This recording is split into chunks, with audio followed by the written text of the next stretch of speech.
하나님의 말씀 함께 보겠습니다. 신약성경 요한복음 5장 1절에서 9절 말씀입니다. 요한복음 5장 1절에서 9절까지의 말씀을 제가 봉독해 드리겠습니다. 그 후에 유대인의 명절이 되어 예수께서 예루살렘에 올라가시니라. 예루살렘에 있는 양문 곁에 히브리 말로 베데스다라 하는 못이 있는데 거기 행각 5이 있고 그 안에 많은 병자, 맹인, 다리 저는 사람, 혈기 마른 사람들이 누워 물의 움직임을 기다리니 이는 천사가 가끔 못에 내려와 물을 움직이게 하는데 움직인 후에 먼저 들어가는 자는 어떤 병에 걸렸든지 낫게 되밀어라. 거기 38회 된 병자가 있더라. 예수께서 그 누운 것을 보시고 병이 벌써 오래된 줄 아시고 이르시되 내가 낫고자 하느냐. 병자가 대답하되 주여 물이 움직일 때에 나를 못에 넣어주는 사람이 없어 내가 가는 동안에 다른 사람이 먼저 내려가나이다. 예수께서 이르시되 일어나 내 자리를 들고 걸어가라 하시니 그 사람이 곧 나아서 자리를 들고 걸어가니라. 이 날은 안식일이니. 아멘.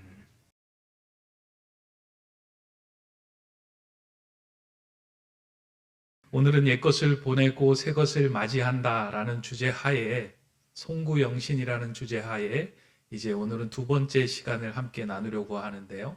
지난주에는 얍복에서라는 말씀을 창세기 32장을 가지고 함께 나누었다면 오늘은 요한복음 5장에 나오는 베데스다에서라는 말씀을 가지고 함께 은혜를 나누려고 합니다. 지난 주일에 우리가 살펴보았던 야곱의 송구영신은 얍복에서 일어났습니다. 얍복이라는 뜻이 모든 것을 쏟아붓는다라는 의미를 가지고 있듯이 얍복에서 하나님을 만나고 자신의 모든 것을 쏟아붓고 난 후에 야곱은 하나님으로 자신의 마음을 채웁니다.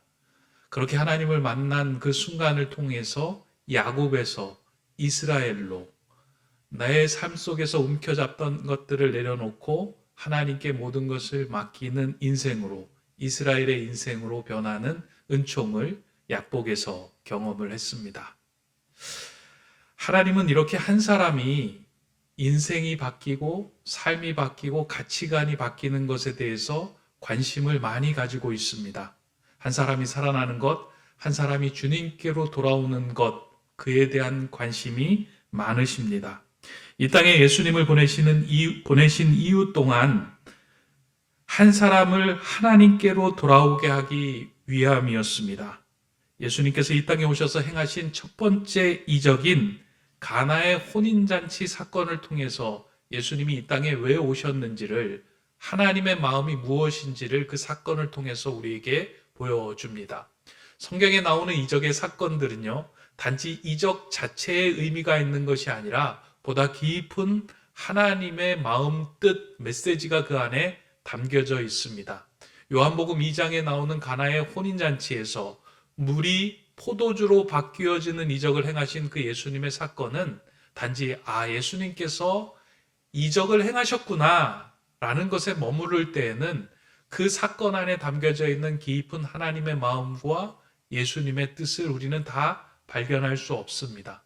그러나 그 사건 안에 머물러서 하나님께서 이 사건을 통하여, 예수 그리스도가 이 사건을 행하심을 통하여 무엇을 드러내고자 하셨는지를 깊이 들여다볼 때 이 사건은 우리의 인생 속에서 변하지 않는 것들을 변화시킬 수 있는 원동력이 됩니다.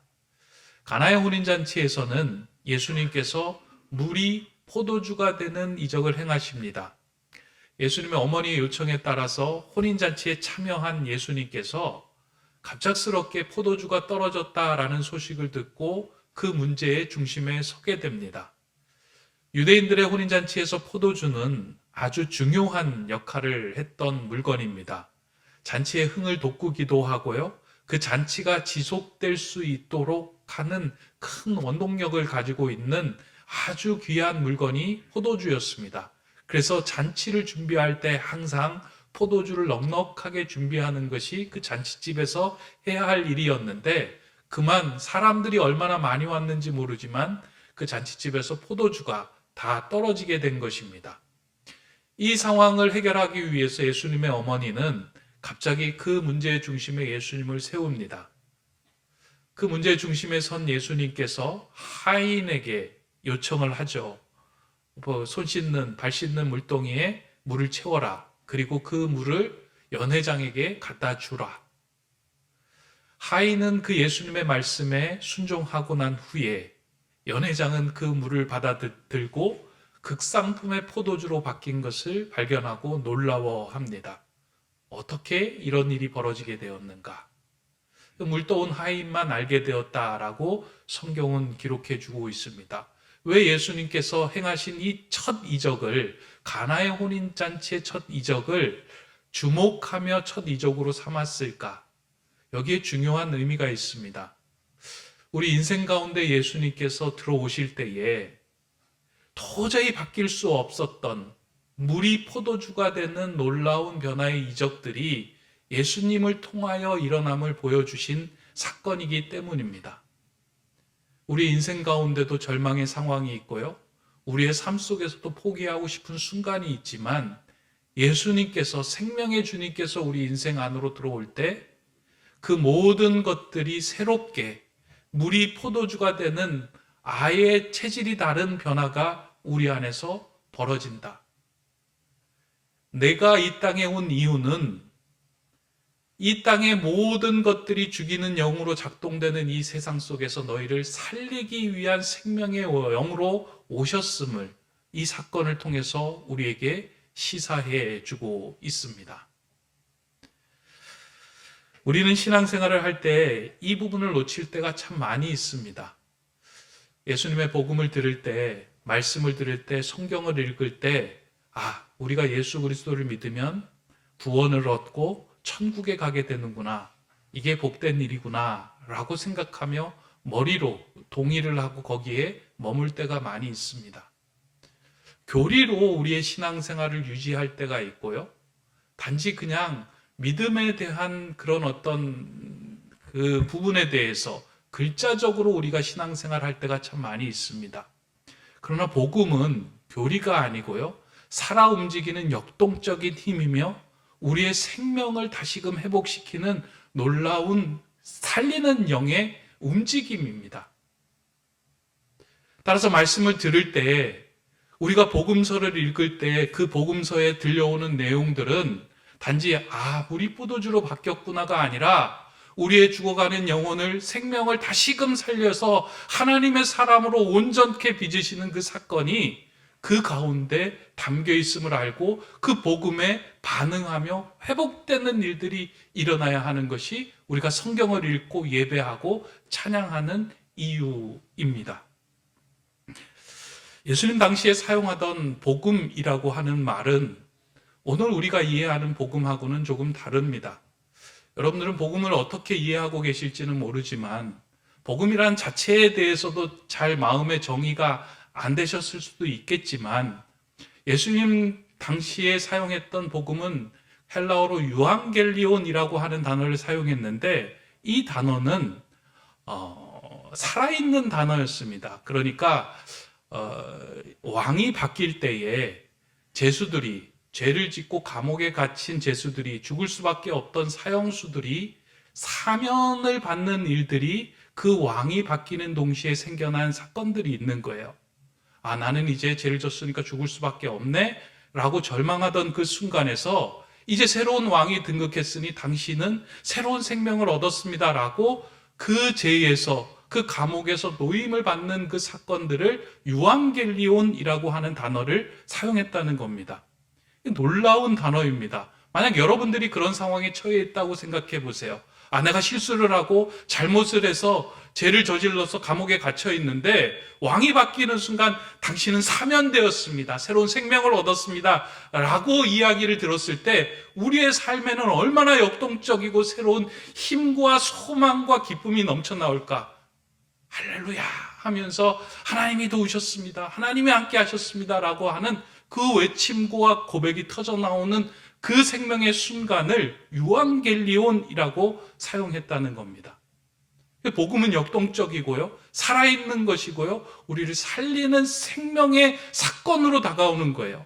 예수 그리스도가 십자가에 달려서 돌아가신 그 사건은 단지 성경에 기록된 것이 아니라 살리는 영으로 우리에게 생명을 주시기 위해서 십자가에 달려 달리셨고, 그리고 부활하신 그 사건은 죄로 인하여 죽을 수밖에 없던 너희도 예수 그리스도와 함께 살아날 수 있는 존재다라는 것들을 우리에게 말씀하고 복음으로 전해주신 것입니다. 그 복음이 우리 안에 다가올 때 죽을 수밖에 없었던, 무기력해졌던, 낙심하였던 우리가 회복이 되고 주님과 함께 살았습니다. 아멘 하고 외쳐지는 그 현장의 자리가 복음의 자리입니다.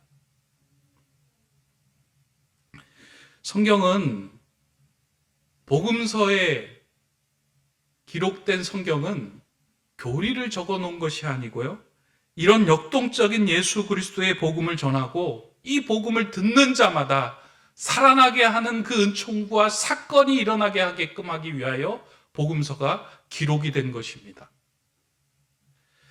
요한은 요한복음을 기록하면서 이 복음서를 통하여 우리를 얽어매는 것들로부터 노임을 받고 새로운 생명을 얻게 하는 것이다 라고, 그것을 기록하였다라고 이야기합니다. 요한복음 20장 30절 31절, 이 요한복음의 마지막 부분에 이렇게 기록하고 있습니다. 예수께서 제자들 앞에서 이 책에 기록되지 아니한 다른 표적도 많이 행하셨으나 오직 이것을 기록함은 너희로 예수께서 하나님의 아들 그리스도이심을 믿게 하려 하며 또 너희로 믿고 그 이름을 힘입어 생명을 얻게 하려 함이니라.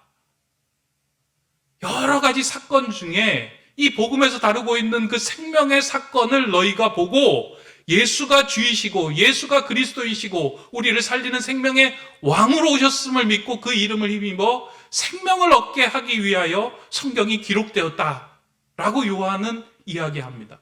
그래서 요한복음의 성경에 나오는 사건들을 읽을 때마다 우리 안에서 그 복음의 역동적인 힘이 우리를 살리고 회복시키는 일들이 넘쳐나야 하는 것입니다.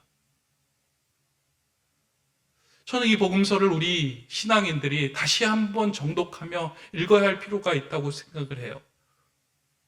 너무나도 멀리 있는 사건으로, 예수님의 행적으로만 읽어가지 그 사건이 오늘 우리 안으로 들어오는 우리를 향한 메시지라고 우리가 받아들이지 않기에 우리 안에 존재의 변화와 체질의 변화가 잘 일어나지 않기 때문입니다.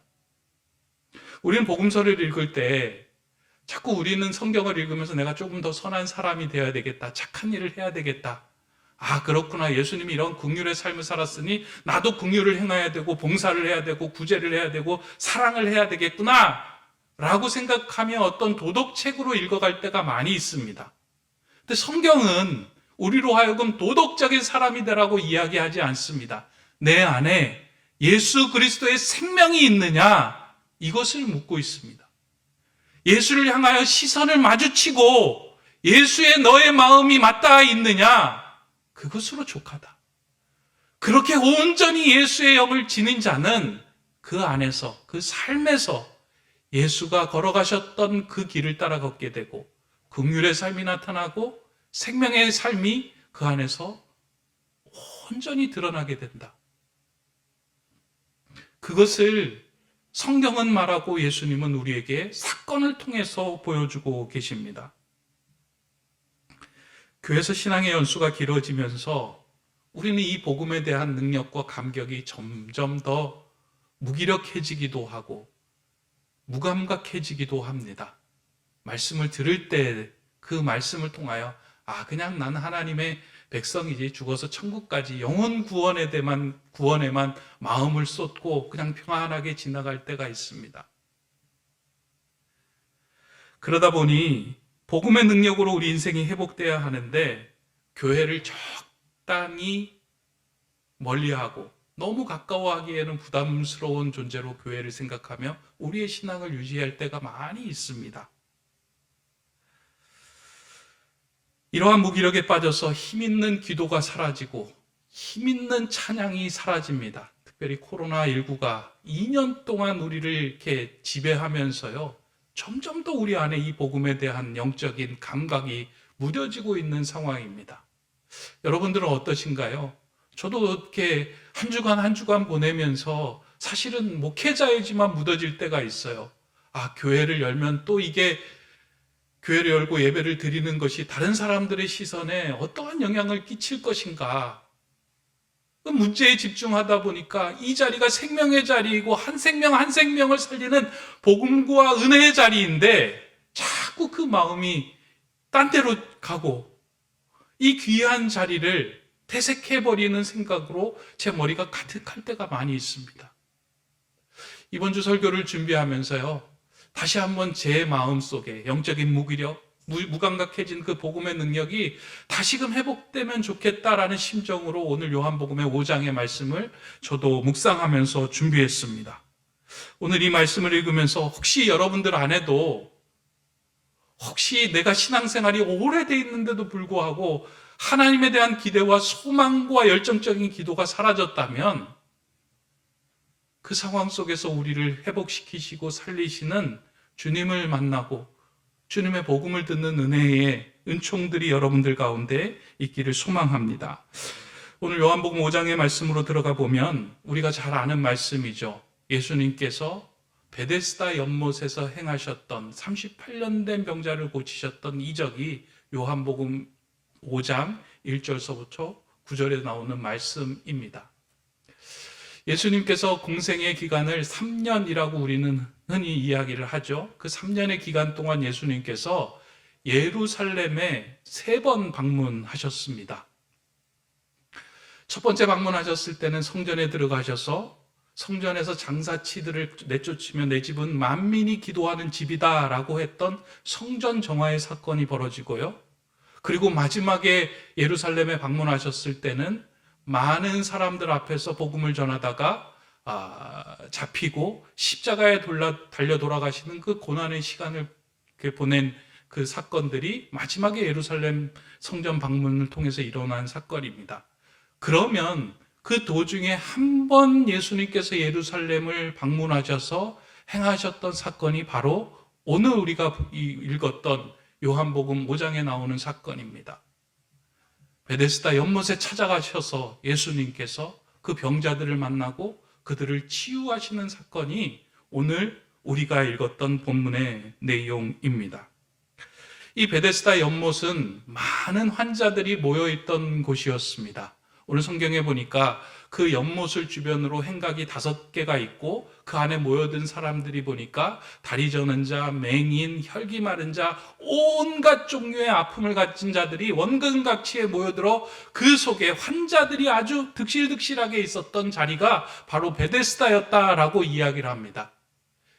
예수님께서 예루살렘에 오셔서 찾아가셨던 곳이 그 아픔의 장소, 그 어려움의 장소, 그 무기력해진 그 장소에 예수님께서 병을 치료하기 위하여 그 자리에 찾아가셨습니다. 그렇게 수많은 병자들이 모여 연못만을 바라보고 있는 곳에 예수님께 가신 것입니다. 왜 이 사람들이 연못만을 바라보고 있었을까? 여기에는 전설이 하나 있었기 때문입니다. 베데스다 연못이 동할 때에, 움직일 때에 누군가 그 연못에 들어가는 처음 그 사람은 어떠한 병을 가졌든지 낫게 된다라고 하는 그 전설이 있었던 곳이 베데스다 연못이었어요. 그 사람들이 어떻게 했어요? 무엇을 바라보아야 되겠습니까? 연못이 언제 움직이나? 자신의 소망을 이루어줄 수 있는 그 연못이 언제 움직이나? 라는 것을 바라보았습니다. 아마 38년 된 병자도 그곳에서 38년 동안 그 연못을 바라보며 살았던 인물이었을 것입니다. 아마 그곳에서 연못이 움직였던 일이 일어나지 않았던 하여간 모든 사람들은 그 연못에 대한 기적, 그것을 바라보기 위해서 그것만 동하면 내 인생이 바뀌어질 것이다 라는 기대를 가지고 그것만 바라보고 있었던 사람들입니다.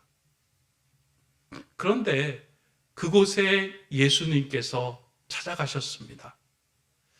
사람들은 예수님을 주목하셨을까? 아니면 연못을 주목하고 있었을까? 성경을 보니까 계속해서 많은 사람들은 예수님에게 관심이 없었습니다. 오직 그들은 연못물이 동하기만을 기다렸던 사람들입니다.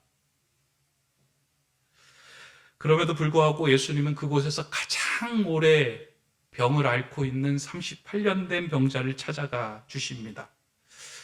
성경에서는 그가 어떤 병을 앓고 있는지, 그의 이름이 무엇인지, 어디 출신인지 그가 왜 그 자리에 있는지 아무런 설명을 하고 있지 않습니다. 그냥 병이 오래된 줄 아시고 예수님은 그리로 발걸음을 향하셨다라는 것만 우리가 알 수 있습니다.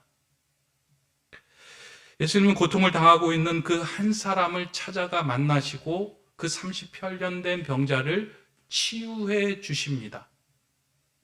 오늘 본문 마지막에 보면은요, 예수님께서 그를 일어나 걸으라 라고 말씀을 하니 그가 곧 일어나 자리를 들고 걸었더라 하는 치유의 은총의 사건들이 보여집니다. 낫게 됩니다. 그런데 저는 이 성경을 읽으면서요, 이 사람은 왜 고침을 받았을까? 이 사람이 예수님을 원하는 마음이 그 안에 있었을까? 예수님을 간절히 찾는 마음이 있었을까? 무엇 때문에 이 사람은 구원을 얻고 병 나음을 얻고 회복의 은총을 누렸을까? 그런데 아무리 성경을 봐도 이 사람이 예수님을 만나기 위해서 한 일이 아무것도 나오지 않아요. 전적으로 하나님의 찾아가심이었고, 전적인 하나님의 은총이었고, 전적인 하나님께서 그의 생명을 살리시는 무조건적인 은총이 그 자리에 임했던 거예요. 저는 여기에서 하나님의 은혜가, 하나님의 크신 은혜가 여기에 있구나. 우리가 무엇인가 노력을 하고 무엇인가 애를 써서 우리가 회복되는 것이 아니라 우리에게 찾아오신 예수 그리스도를 우리가 만나기만 하면 그 하나의 조건 하나만으로도 필요 충분 조건이 완성이 되는구나. 나는 구원받을 자격도 없고, 나는 하나님을 그렇게 찾지도 못하고, 나는 하나님에 대한 열망도 그렇게 없고, 그래서 내가 나음을 받거나 회복될 은총을 누리지 못하는 것이 아니라 나에게 찾아오시는 그 예수 그리스도와 시선이 마주치고 그분의 음성을 듣는 그 자리에서 다른 것 아무것도 요구하지 않고 거기에서 치유와 회복이 일어나는구나. 왜 그럴까? 예수님은 이 땅에 살리는 영으로, 생명의 영으로 이 땅에 오셨기 때문입니다. 그게 예수님의 사명이에요. 예수님께서 오셔서 하시고자 하신 일은 무엇이냐면 한 사람에게 생명을 주기 위해 이 땅에 오셨기 때문에 그 사람이 어떠한 상황이나 어떠한 조건을 바라보신 것이 아니라 찾아가셔서 복음을 선포하시고 그로 하여금 회복해 하시는 것이 하나님의 일이었다는 겁니다. 그럼을 통해서, 이 사건을 통해서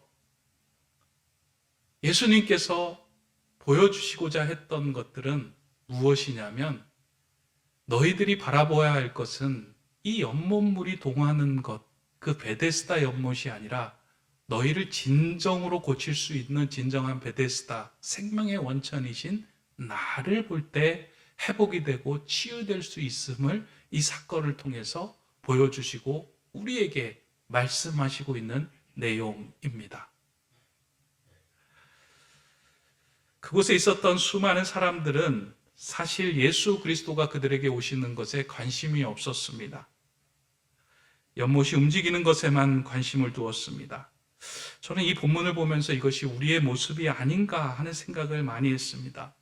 우리의 삶에 문제가 생기면요, 우리는 어떻게 할까요? 물질의 문제가 생기면 그 물질이 해결될 때, 그 연못이 동할 때만 관심을 두고 그걸 붙들고 기도해요. 건강을 잃을 때 그 건강이 회복되는 것만을 놓고 기도를 해요.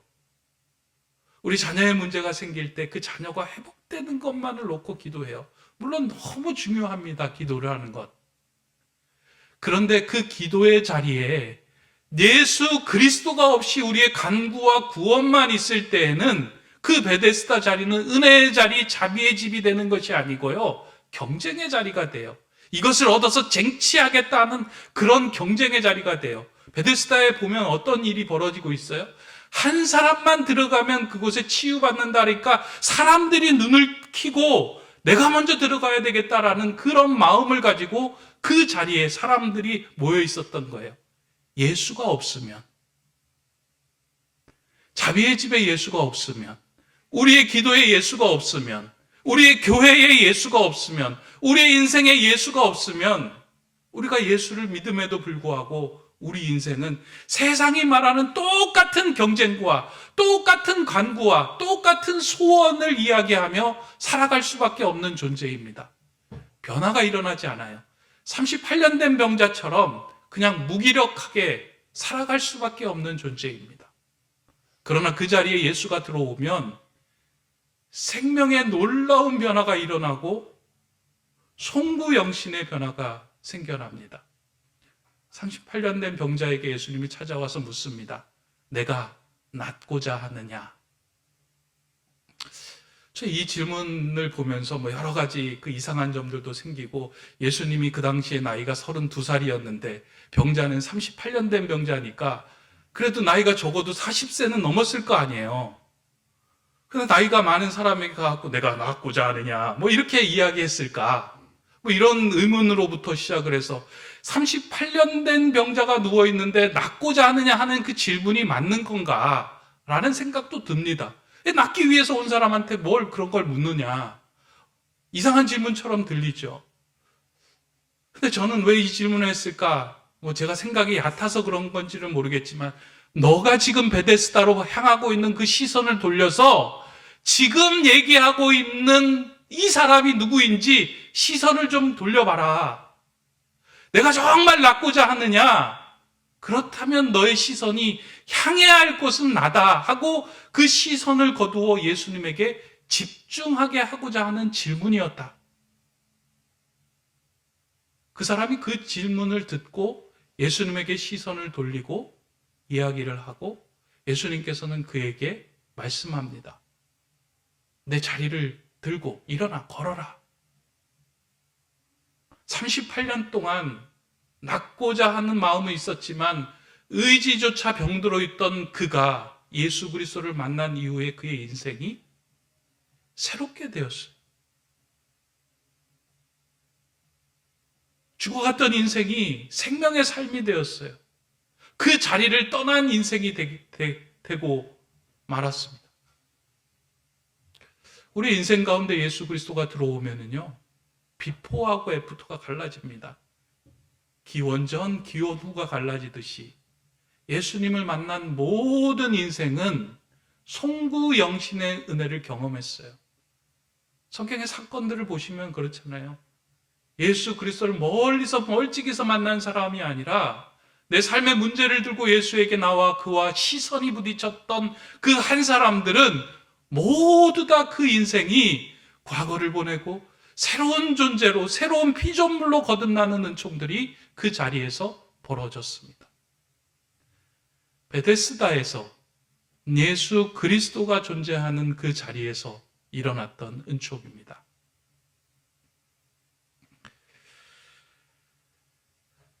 베데스다라고 하는 말은 히브리어로 자비의 집이라는 뜻이죠. 벳하고 헤세드라고 하는 것의 합성어인데, 벳은 집이고 헤세드는 인자, 자비라는 뜻이죠. 그래서 자비의 집이라고 하는 말입니다. 세상에서 지치고 병든 사람들이 찾아와 위로와 쉼을 얻으며 회복을 경험하는 자리, 그런 의미로 베데스다라고 이름이 붙여졌습니다. 그런데 그 베데스다 연못에서 회복이 일어나지 않고 치유가 일어나지 않았던 이유가 있습니다. 한 가지 이유는 뭘까요? 진정한 베데스다이신 예수 그리스도가 있고 없고의 차이였습니다. 연못물이 동하기만을 바라볼 때는 그의 삶 속에서 치유와 회복이 일어나지 않았고요.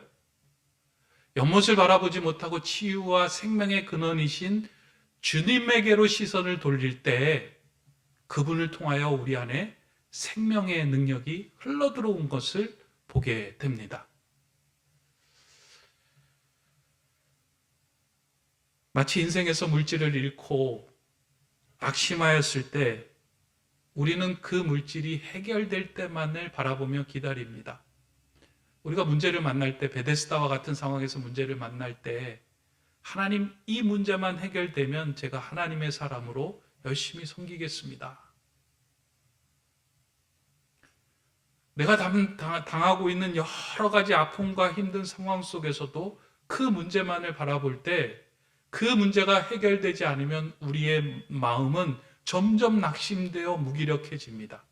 그러나 우리의 상황이 바뀌지 않을지라도 우리의 시선이 주님과 연결되고 주님의 손에 터치가 생길 때 어떠한 변화가 일어나냐면요, 새로운 존재로 변화되고 인생에서 생명을 얻는 존재로 변화가 됩니다.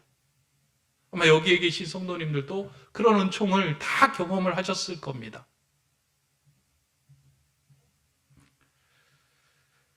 교회 안에서 신앙생활 할 때도요, 우리 성도님들을 가끔 볼 때, 우리 교회 성도님들은 아니지만 성도님들을 볼 때, 베데스다 연못물이 기다리기만을 바라는 신앙으로 오랜 시간 신앙생활 할 때 하시는 분을 볼 때가 있어요. 하나님, 이 문제 있는데요, 이 문제 해결해 주십시오. 하나님, 이거 연못물이 동하면 저도 살겠습니다 하고 그와 같은 기도와 그와 같은 문제를 붙들고 살아갈 때요, 낙심되고 무기력되는 일들이 너무 많이 벌어져요. 그런데 어려운 베데스다 현장에서 주님을 붙들고 승부하는 사람에게는 그 문제는, 상황은 아무것도 변하지 않았지만 그 마음속에 생명력과 기쁨이 넘쳐나서 그것을 훌쩍 뛰어넘는 믿음의 삶을 살게 되는 것을 보게 됩니다. 교회는 그런 은총과 은혜가 일어나는 자리입니다. 사실 교회는 베데스다예요. 이 땅에서 지치고 힘들고 영적으로 우리를 죽이기 위해서, 우리를 낙심하기 위해서 여러 것들에 의해서 지친 사람들이 와서 하나님의 생명으로 생명을 얻고자 모인 곳이 교회예요. 그렇게 하기 위해서 예수님이 핏값으로 자신의 몸으로 생명으로 핏값 주고 산 것이 이 교회입니다. 지금 여러분들과 저는 이 교회 안에 머물러 있는 존재예요. 그렇다면 예수 그리스도 안에 머물러 있을 때에 이곳에 분명히 우리가 예배할 때, 기도할 때, 찬양할 때 우리의 시선이 예수와 맞닿기만 하면 우리의 삶에 새로운 생명이 들어오고 그 생명으로 인하여 우리의 삶의 인생의 송구영신이 되는 사건들이 날마다 벌어지게 되어 있어요. 그러나 아무리 자비의 집 이름을 가졌지만 이 안에 예수 그리스도가 없으면 신앙생활을 오래 하면 오래 할수록 우리의 삶은 영적으로 점점 더 무기력해져요. 그리고 오늘 38년 된 병자가 이야기했던 것처럼 다른 사람 탓을 하게 돼요. 나를 연못물에 집어넣을 사람이 없어서 내가 이 상태로 되어 있습니다. 예수 그리스도가 없을 때에 우리 안에서 자연스럽게 나타나는 현상들입니다. 저는 우리 높은들 세움교회가 이러한 복음의 능력과 생명의 현상들이 예배할 때마다, 기도할 때마다, 우리가 주님을 붙들고 간구할 때마다 일어나는 진정한 베데스다가 되기를 소망합니다.